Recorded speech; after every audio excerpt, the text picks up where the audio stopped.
किए Warren Hastings पर।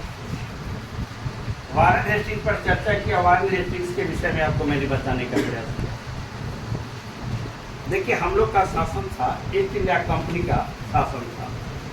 अंग्रेज में वारेन हेस्टिंग्स क्लर्क के रूप में भर्ती हुआ था। क्लर्क एक साधारण व्यक्ति होता है। क्लर्क की क्या औकात रहती है क्या आप जानते हैं?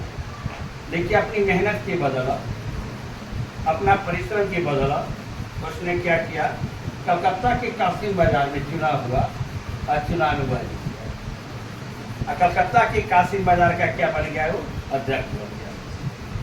जब कलकत्ता के कासिम बाजार का अध्यक्ष बना, इसकी योग्यता से प्रभावित होकर चारों तरफ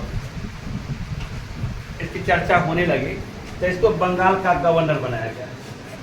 और फिर बाद में चर्चा उसको क्या किया गया, बंगाल का गवर्नर जनरल बनाया गया। किसको बनाया गया, वारेन हेस्टिंग्स। आपसे क्वेश्चन पूछा जा सकता है कि बंगाल का गवर्नर जनरल किसको बनाया गया, वारेन हेस्टिंग्स। और क्वेश्चन यहाँ से आप उठ सकता है। कोई भी आदमी जब गवर्नर जनरल बनता है और कोई भी आदमी अच्छे पद पर जाता है तो 100% सुधार करता है। किसका सुधार किया 100%? उसने क्या लिखा है, किसका सुधार? प्रशासनिक सुधार। प्रशासनिक सुधार के अंतर्गत किया। देखिए, कोई भी मामला होता है, दीवानी और फौजदारी। दीवानी मामला आपको जमीन से संबंधित जो विवाद होता है वह मामला क्या है, दीवानी मामला है। और अगर किसी को मारपीट कीजिए, लपड़ थप्पड़ कीजिए, वो हो गया फौजदारी। किसी को गाली दीजिए, किसी को चीटाकाशी कीजिए, वो आप फौजदारी। तो उन्होंने क्या किया कि मामला को सुनता था जो बड़े बड़े जिम्मेदार थे, वो लोग सुनते थे। लेकिन वहाँ पर सुनने का अधिकार क्या दिया, अधिकारी को दिया। कंपनी के जो अधिकारी थे उसके हाथों में सुनने के मामला को दिया गया कि आप इस मामला को। प्रशासनिक सुधार के अंतर्गत उसने यह पहला काम किया, दीवानी और फौजदारी। इसके बाद दीवानी और फौजदारी के बाद कोई भी व्यक्ति कहता कि पैसा कहाँ से आ गया, तो पैसा कमाने के, देश चलाने के लिए, राज्य चलाने के लिए, शासन व्यवस्था को चलाने के लिए पैसे की आवश्यकता होती है। तो उन्हें क्या किया, बोर्ड ऑफ रेवेन्यू की स्थापना किया। आपसे परीक्षा में प्रश्न पूछे जा सकते हैं कि बोर्ड ऑफ रेवेन्यू के स्थापना किस गवर्नर जनरल ने किया? आप कहेगा वारेन हेस्टिंग्स। वहाँ पर कॉर्नवालिस भी विकल्प में रहेगा, वारेन हेस्टिंग्स भी विकल्प में रहेगा, और सारे गवर्नर जो और विकल्प में रहेगा।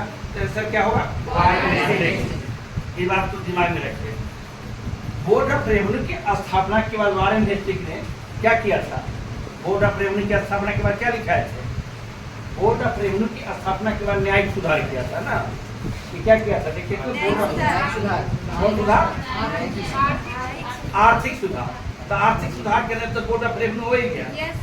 आर्थिक सुधार के तहत उसने क्या किया, बोर्ड ऑफ रेवेन्यू की स्थापना किया। और बोर्ड ऑफ रेवेन्यू के अंतर्गत कर्मचारियों को नियुक्ति किया और कर्मचारियों के माध्यम से उसने टैक्स वसूलवाने का काम किया था। और उन्होंने क्या किया था, अपना राजस्व को भरा था। कौन भरा था, वारेन हेस्टिंग्स। न्यायिक सुधार के अंतर्गत न्यायिक सुधार के अंतर्गत दीवानी और फौजदारी मामला को समझा दिए कि दीवानी और फौजदारी मामला न्यायिक सुधार। अब है सामाजिक सुधार। कोई भी व्यक्ति करता है तो सोशल रिफॉर्मर का काम करता ही। समाज में सबसे कोई भी समाज आगे क्या बढ़ता है, जब समाज शिक्षित होता है।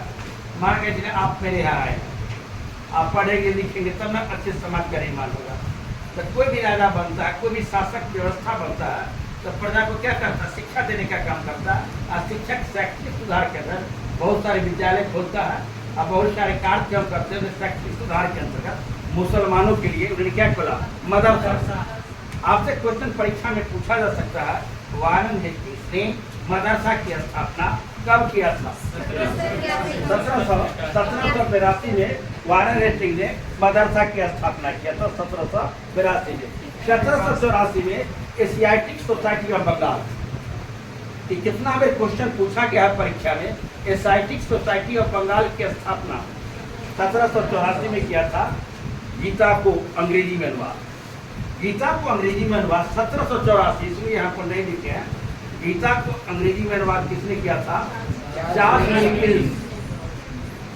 भगवान कृष्ण के मुखार बिंदु से कही भी बात, कुरुक्षेत्र के मैदान में जो अर्जुन को उपदेश देते हैं, अर्जुन देखते हैं अस्त्र उठाना बंद कर देता है, कि सब तो भाई ये बहन लगता है। तो युद्ध के मैदान में न कोई भाई होता है न कोई बहन होता है। युद्ध के मैदान में युद्ध करो अर्जुन। और जो उपदेश गीता में जो अर्जुन को उपदेश देते हैं और जो महाभारत में कृष्ण की कही हुई बात है वो क्या बन गया? गीता। और गीता को अंग्रेजी में अनुवाद कौन कराया? Charles Wilkins. और चार्ल्स विल्किंस ने गीता को अंग्रेजी में क्वेश्चन पूछता है कब कराया? 1784 में चार्ल्स विल्किंस ने गीता को अंग्रेजी में अनुवाद किया।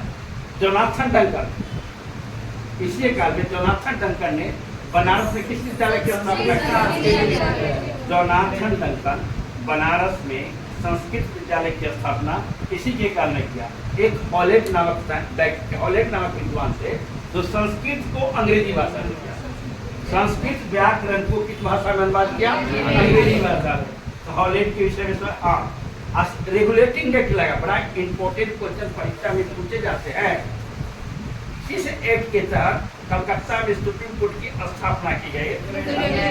1773 के रेगुलेटिंग एक्ट के तहत कलकत्ता में सुप्रीम कोर्ट की स्थापना की गई। और सुप्रीम कोर्ट की स्थापना कलकत्ता में कब किया गया? 1774 में। सुप्रीम कोर्ट के प्रथम मुख्य न्यायाधीश बने एलिजा एम्ब्रे। कौन बना? Eliza Embrey. बड़ा इंपॉर्टेंट क्वेश्चन। आप बाद में देखते हैं जब पढ़ाए थे आपको क्या पढ़ाए थे? दिल्ली दरबार। तो कलकत्ता भारत की राजधानी कहाँ चली गई थी? कलकत्ता से दिल्ली। यहाँ कोर्ट की बात है। पूछेगा कि किस एक्ट के तहत सुप्रीम कोर्ट की स्थापना कलकत्ता में की गई? तो 1773 के रेगुलेटिंग एक्ट के तहत 1774 में। जान लीजिए आगे।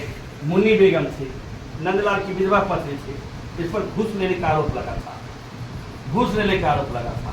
और जब वह इंग्लैंड चल गया यहाँ से तो इस पर क्या लगा? महाभियोग लगा था।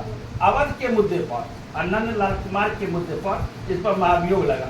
हालांकि महाभियोग बहुत दिन तक चला था। महाभियोग करीब चला था 1786 से लेकर 1795 तक महाभियोग। लेकिन महाभियोग क्या हो गया? असफल हुआ। आपसे परीक्षा में प्रश्न पूछे जाते हैं कि भारत के किस गवर्नर जनरल पर महाभियोग लगा था? तो आप स्पष्ट रूप में कहिएगा वारेन हेस्टिंग्स।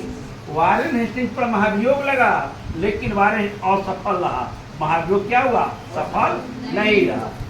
देखिए इतना व्यक्ति करने के बाद भी जीवन का अंतिम समय क्या कर लिया? सुसाइड कर लिया। वारेन देखिए कलर कितना जीवन आगे बढ़ा। आया बेचारा, मेहनत किया, कलर के रूप में कंपनी में नियुक्ति हुआ, धीरे धीरे मेहनत के रूप में गवर्नर बना, फिर गवर्नर जनरल बना, प्रशासन में सुधार किया, विकास का काम किया और धीरे धीरे क्या हुआ? अंत में महाभियोग भी लगा। अंत में यह व्यक्ति क्या कर लिया? सुसाइड कर लिया। यही था वारेन हेस्टिंग्स। तो वारेन हेस्टिंग्स पर ऑब्जेक्टिव क्वेश्चन आप ये सब याद रखिएगा। एशियाटिक सोसाइटी ऑफ बंगाल, इसका बोर्ड ऑफ रेवेन्यू की स्थापना किसने किया? रेगुलेटरी एक्ट 1773 के अंतर्गत 1774 में किसकी स्थापना की गई? सुप्रीम कोर्ट की स्थापना की गई। और सुप्रीम कोर्ट की स्थापना कलकत्ता में किया गया। और एलिजा एम्ब्रे सुप्रीम कोर्ट के प्रथम मुख्य न्यायाधीश कौन बने? एलिजा एम्ब्रे बना। इसके बाद जोनाथन डंकन ने बनारस में संस्कृत विद्यालय की स्थापना किया। हॉलेट संस्कृत को किस में अनुवाद किया? अंग्रेजी में अनुवाद किया। धन्यवाद। Thank you.